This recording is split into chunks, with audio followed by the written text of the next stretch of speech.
This is 99% Invisible. I'm Roman Mars. Off the coast of North Carolina, there's a thin stretch of islands called the Outer Banks. Picture a narrow ribbon of sand that runs along the coast for 200 miles. These islands are 3 miles across at their widest and only 200 yards at their narrowest. And there's one part of the Outer Banks that used to be especially treacherous for ships. It's called Cape Hatteras. That's reporter Gordon Caddick of a podcast called Sighted. The Cape is known for choppy seas and strong ocean currents. Since the 16th century, these waves have caused a lot of shipwrecks, over 1,000 according to the National Park Service.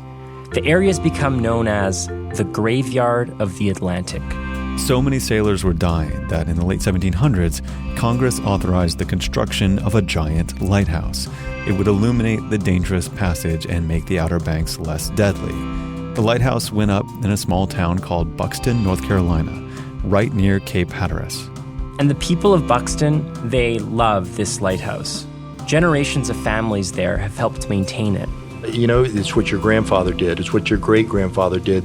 This is Danny Couch. He's descended from English pirates, and his family goes back 9 generations in North Carolina. Today, Danny leads tours of the Outer Banks. Gordon went on one of those tours last summer. But we've got 3 maritime symbols in this country. Number 1, the Statue of Liberty. Number 2, the Golden Gate Bridge. And then number 3, the granddaddy of American lighthouses, the 208 feet tall, the Cape Hatteras Lighthouse. Bathroom's on the right. We can leave anything you need on board. We don't have any crime here.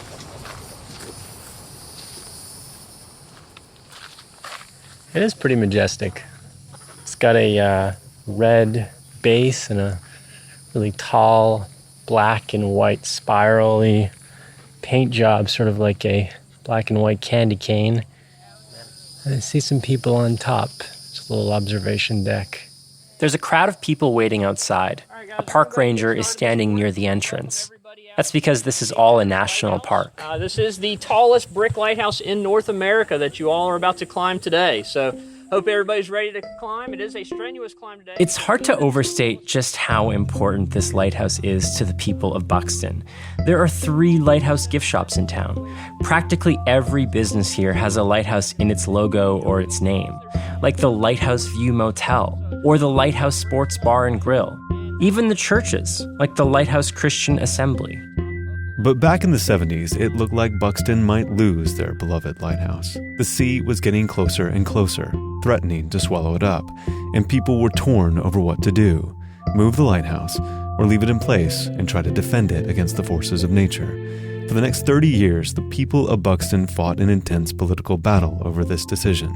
It's the kind of battle we can expect to see a lot more of as sea levels rise and threaten coastal communities around the world. It all started with a scientist who had a radical idea about what to do with the lighthouse. An idea almost nobody liked. Let it fall in. Nothing is so important that it can't fall into the sea. Why don't you introduce yourself, Orrin? Oh, yeah. I'm Orrin Pilkey. I'm a retired marine geologist who started out in the deep sea and ended up on the beaches. Orrin Pilkey is a professor emeritus at Duke University. He typically wears short-sleeve button-up shirts with 2 or 3 pens in the front pocket.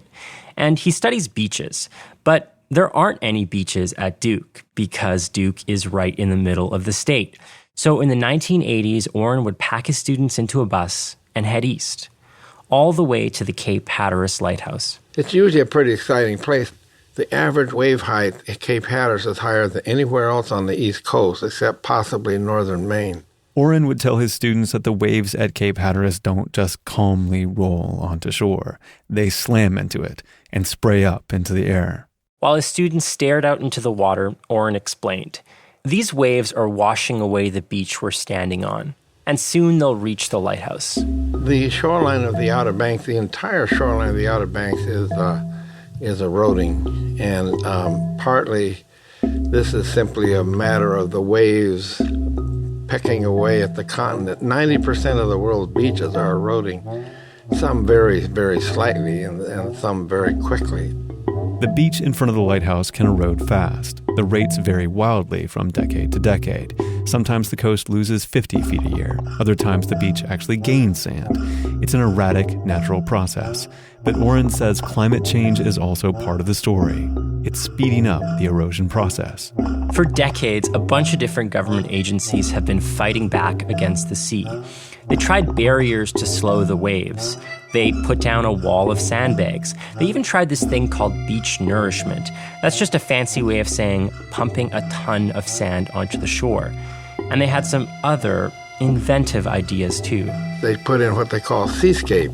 It was plastic, strips of plastic that floated. The strips were supposed to act like seaweed and keep the sand from washing away. And here it was. This is a very cheap way to stop erosion at Cape Hatteras Lighthouse, but it didn't even begin to work.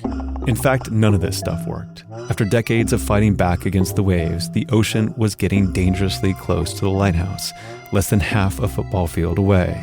Basically, we would stand beside the lighthouse and see how this precious historic structure was due to fall in. I mean, it was easy to see where a good storm would have taken out the lighthouse. It would have to be a Whimdinger storm, but it had gotten to that stage. And so in 1974, Orrin wrote an academic article. He said, "We've tried pretty much everything to protect this lighthouse. It's time to give up." He wrote, quote, "It is difficult but necessary to come to grips with the ultimate result of living with nature at the shoreline."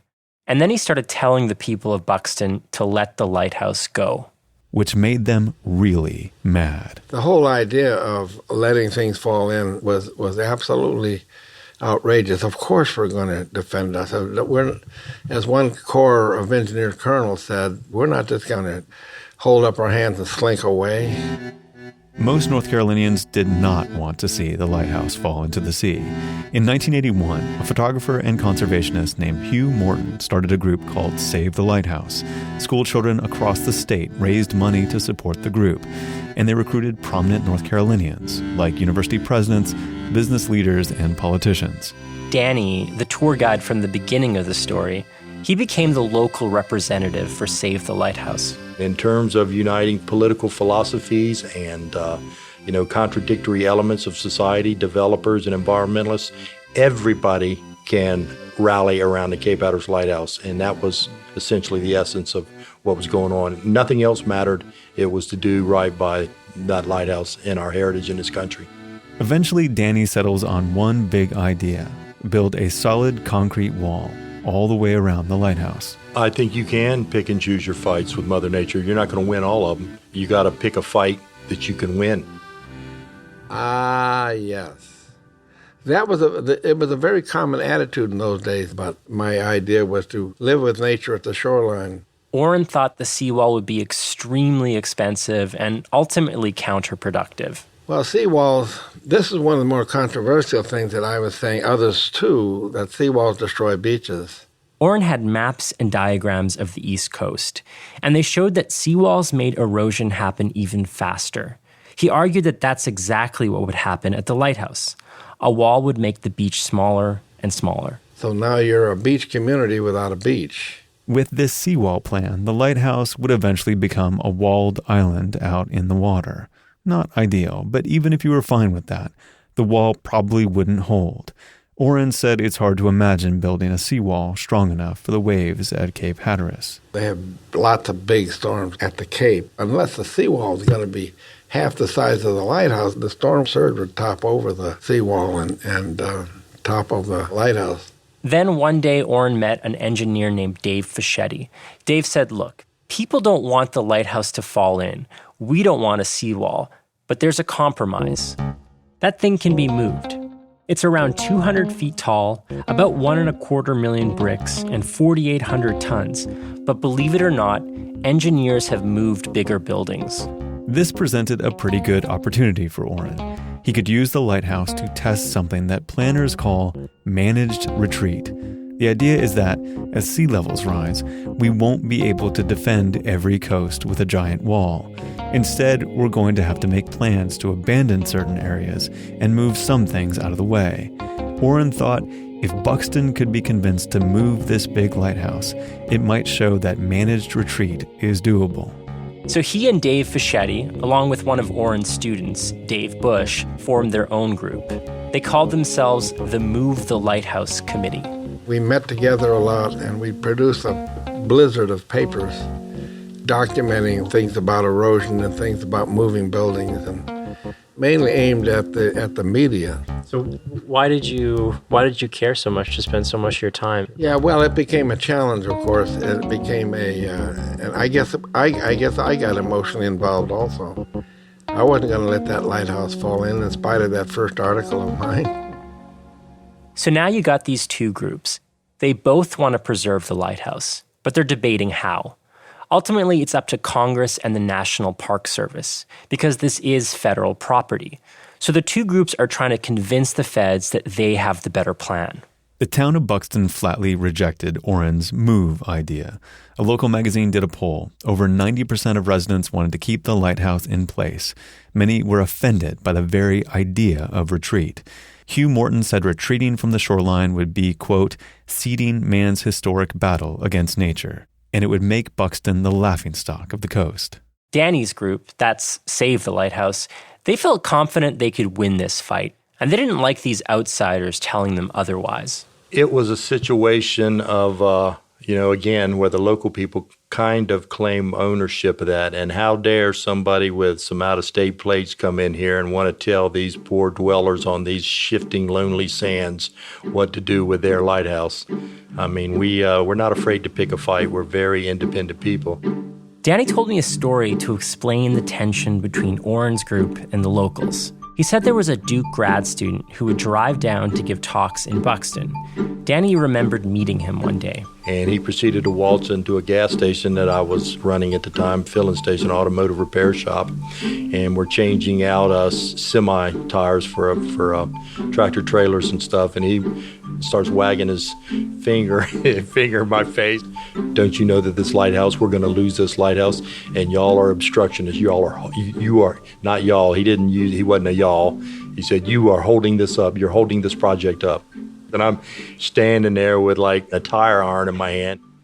Orrin and his group had a serious credibility problem in Buxton, and they understood why people like Danny were upset. Of course, we were outsiders. We were from way far away in Durham, and But did this ever give you pause? I suppose so. Going into a community and saying, "Hey, I know the truth," and that's I felt that there was a bit of arrogance in that, but what was the choice? I didn't know anything about how you deal with people, I guess, in this sense. I understood sometimes that I was speaking over their heads or saying things that they did not understand or did not want to understand. And there were other reasons people didn't like Orrin's group. Many worried the lighthouse was so big and so old that it would break if you tried to move it. Others had strong feelings about the location of the lighthouse. They said it would lose historical value in a new spot. And then there were also some big money interests. Business owners and real estate developers thought a move would hurt their bottom line. If you own something with a name like the Lighthouse View Motel, and then people move the lighthouse out of view, well, you can see the problem. Throughout the 80s and 90s, there were lots of scientific committees, commissions, studies, and reports. They all decided that moving the lighthouse was the best idea, but that didn't do much to convince the locals. Except for these two local lighthouse historians, Bruce and Cheryl Roberts. Bruce? Come on in. Nice to meet you. Yeah. How you doing? You're right on time. Yeah. Cheryl wasn't around when I met Bruce. She was busy working on a new lighthouse book. My wife does most of the writing, and I take pictures of lighthouses. I've actually photographed almost every American lighthouse. Bruce and Cheryl have basically turned their home into a shrine for lighthouses. They've got over 100 lighthouse books. There's a bunch of miniature lighthouses scattered about. I see countless lighthouse paintings and pictures.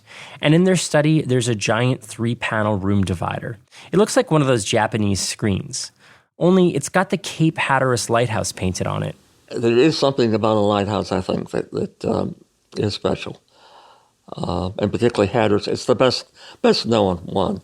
Back at the time of the controversy, Bruce and Cheryl were writing a book about the Cape Hatteras lighthouse. That's when they started to do some research. We had read the reports that the lighthouse would be lost, and we talked to some of the scientists who had studied this and made an interesting discovery. The scientists told them that the lighthouse sits on yellow pine timbers. They're submerged in a pool of fresh water. It's a strange design. The builder who constructed the lighthouse knew that if he kept those beams in fresh water, they'd be preserved. And his plan had worked for over 100 years. But here's the problem.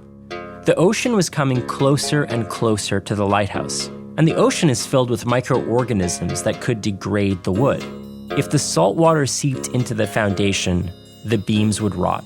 And that was the reason that Cheryl and I realized that if nothing else happened, the lighthouse would begin to tip as that wood foundation was eaten away. We actually went and talked to several of the scientists who had signed the study saying it had to be moved. And we got convinced that they knew what they were doing and that it could be done. This was a huge get for Team Move the Lighthouse. Bruce and Cheryl weren't technocratic outsiders. They were lighthouse fanatics. And they were saying, look, like it or not, the scientists are actually right. Then in 1996, two major hurricanes hit North Carolina. Hurricane Bertha and Hurricane Fran. North Carolina, Ocracoke Island and Hatteras Island are under an evacuation mandate. And with the waves pounding over the dunes, there likely won't be much beach here tomorrow. Hurricanes were becoming more frequent and more intense, and this created a new sense of urgency.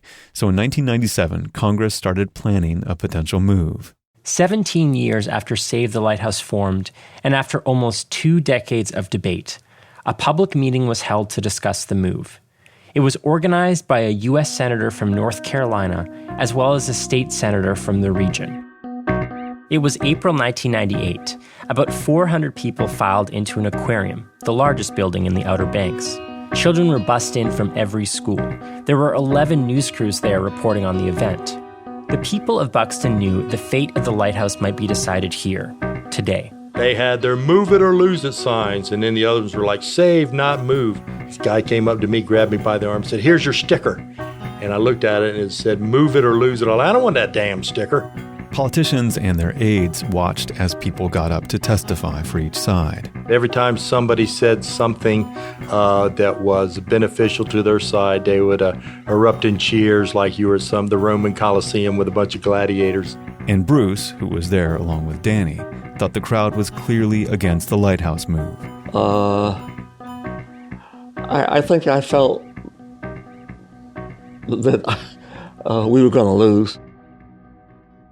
Bruce went back home feeling defeated. He was convinced Congress was not going to fund the move. And I think the next day or two, I heard the phone ring back in the office, and Cheryl went back and I heard her say, oh, yes, Senator. North Carolina State Senator Mark Bassnight was on the other end of the phone.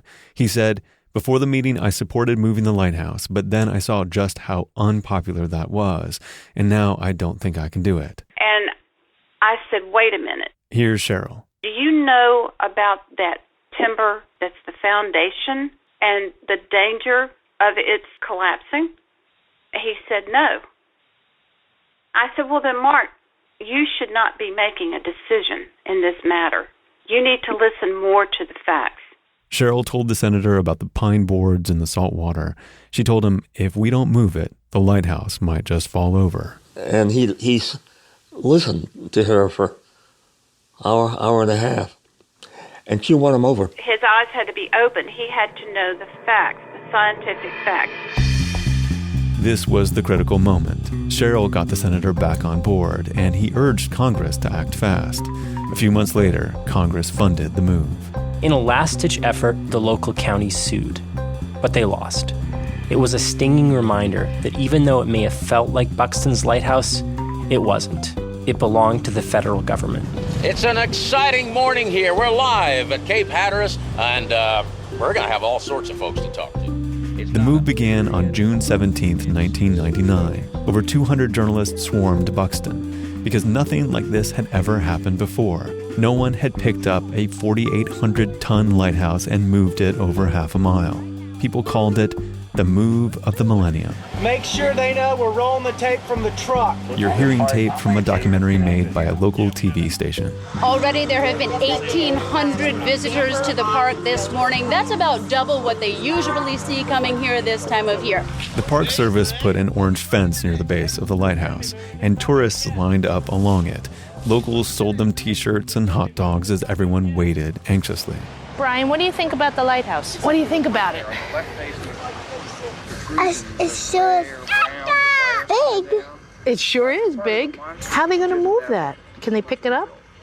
I'm sorry, but it's heavy. It is heavy. It's very big. The process was pretty simple. First, the engineers cut through the granite base of the lighthouse. Then they slid 7 giant steel beams underneath it. The beams created a new foundation, a grid under the lighthouse. Okay, open your number ones.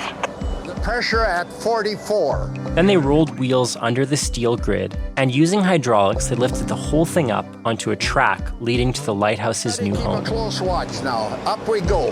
All right, coming up. Okay, the lighthouse is up off the shoring. She's on our jacks. The engineers were all ready to roll. They pulled a giant lever, and the lighthouse started to inch forward. If you were there that day in the crowd, this all would have looked anticlimactic because the lighthouse moved so slowly. That was it. Yeah. I can't believe it! Can you see it? You couldn't even tell. The rangers had to put markers along the track just so you could be sure that it did, in fact, move. It's just going real slow. Yeah, now I see it. Cool. And you're lucky to be here to see it. At the end of the first day, the lighthouse had only moved 10 feet. This whole process would take weeks. Oh, my word. It's still going, yep. Slowly but surely. Bruce remembers showing up one day near the end of the move. He saw Danny coming towards him through the crowd. Danny told him, "They're moving it too fast." I'm stunned. I said, what's wrong with moving it too fast? He says, look, every restaurant is making money. Every hotel is making money. We have never had crowds like this ever before. And he said, if you can just slow it down till September, we'll all be rich. Slow it down, slow it down, slow it down. Got 5 inches to go. 4 inches. 3 inches. 2 inches. Inch and a half. 1 inch. Hey, that's it, baby. Whoa, right there. That's it.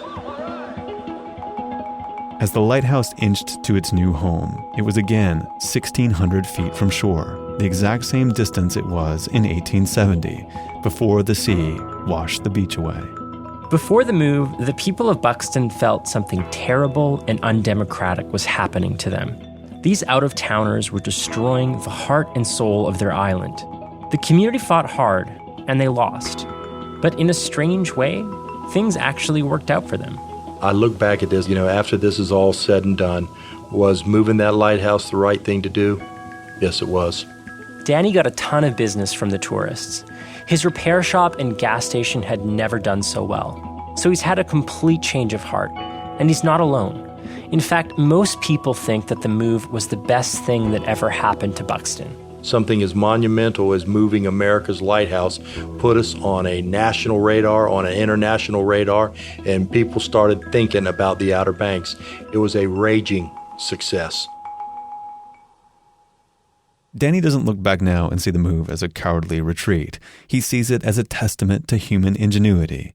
This all makes Orrin hopeful, because if Danny can change his views, maybe others will too. I think the moving the lighthouse was a profound event in terms of our response to sea level rise.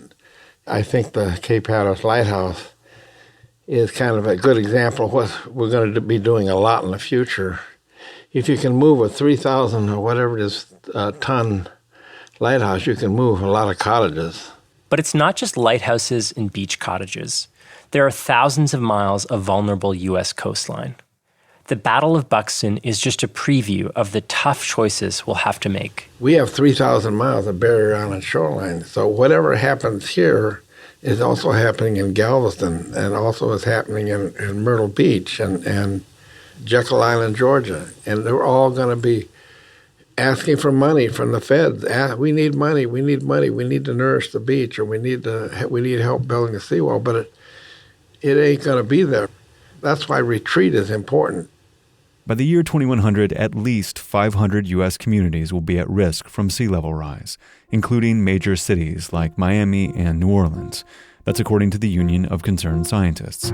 And then there's the millions of people in other parts of the world, in countries like Bangladesh or the Solomon Islands, that are already being badly affected. If people get this worked up about a lighthouse, imagine how hard it'll be when we start talking about moving entire cities. How can you do that fairly, and in a way that doesn't devastate communities? We're going to be fighting this battle over and over again. And after all of this, the Cape Hatteras Lighthouse will probably have to move again. It might last 100 years at its current location, but some scientists say it could be even less than that.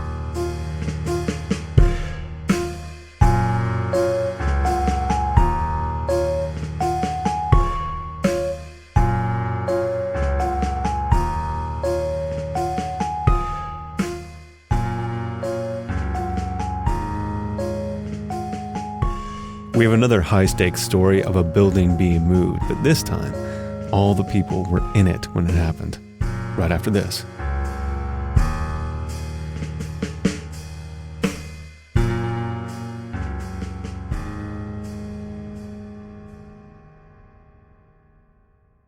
Sometimes moving a building is about preserving historic architecture or cultural heritage, but a 99PI fan named Tamara Solorzano wrote us about an unusually high-stakes move that happened in her hometown of Guadalajara, Mexico. And Kurt Kolstad is here to tell us about it. So back in 1950, city officials in Guadalajara decided to widen a major avenue to accommodate more traffic. And a lot of buildings were just demolished to make way. But there was a problem. There was this one 1,700-ton brick structure occupied by the Mexican Telephone and Telegraph Company. Mismo que alojaría la antigua compañía telefónica y telegráfica mexicana. So why not demolish this building along with the rest of the buildings they demolished when they widened the street? Well, it would have been more expensive, but it also would have knocked out regional telephone service for at least a week. Okay. And that's where Jorge Matute Ramos comes in. He's the civil engineer and he's the dean of the city's university. And he has this idea to move the building while leaving everything wired up and keeping the operators at work inside it. Wow. Well, that must have made them pretty nervous. Well, yeah. And Matute Ramos was definitely sympathetic to that. And he wanted to reassure the operators and make them feel safe. So his wife, Esmeralda, agreed to also go into the building while it was being moved. And she even took along their 7-year-old son, Juan Jorge. And Matute Ramos has since passed on, but here's this lovely clip of his widow talking about the move on Televisa News. Y entonces nos metió Jorge a mí y a mi hijo para dar confianza. Y allí nos quedamos. No se sentía el menor movimiento. So she says she and her son, Juan Jorge, were inside the building to gain their trust, and they didn't even feel the tiniest movement when they moved the whole building and all the operators inside it. That's so cool. Yeah, and so basically it all went really well. The building was slowly shifted about 40 feet to its new location, and yeah, the people inside didn't feel a thing. They kept working, and the whole move was done in just 5 days with no interruption to phone service, very critical. Mm-hmm. And they did it on a budget of around $100,000, which was a fraction of what it would have cost to demolish the structure and then build some replacement. Wow. And so this was about how long ago? About 70 years ago. 70 years ago? Okay. And so the building, is it still there? Is it along this new widened road? It is. And Matute Ramos has a pretty unique memorial statue right outside the building. It's this life-size figure of him, and they actually positioned it so it looks like he's physically pushing the structure by hand. Oh, that's so cool. Yeah, and next to that sculpture, of course, there's a plaque dedicated to his civil service and engineering genius. Oh, that's fantastic. Yeah, it really is. And special thanks to Tamara for sending that in to us, too. Really neat story. And you can see a video of the move and images of that cool statue of Matute Ramos on our website. It's 99pi.org.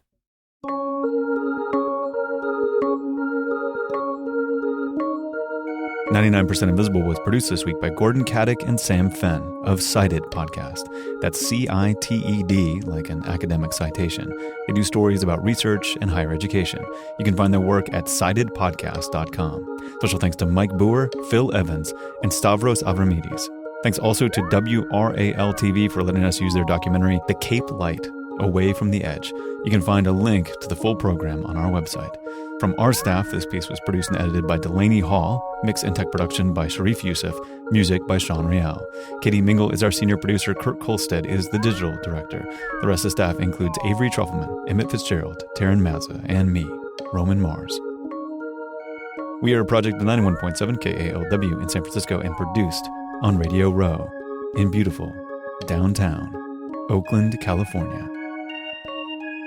We are a part of Radiotopia from PRX, a collective of the best, most innovative shows in all of podcasting. We are supported by listeners just like you, and if you supported us in the last drive, well, you should be checking your mailboxes. These are exciting times. You can find 99% Invisible and join discussions about the show on Facebook. You can tweet at me at Roman Mars and the show at 99pi.org. We're on Instagram, Tumblr, and Reddit too. But we have more visual design stories and videos too at 99pi.org.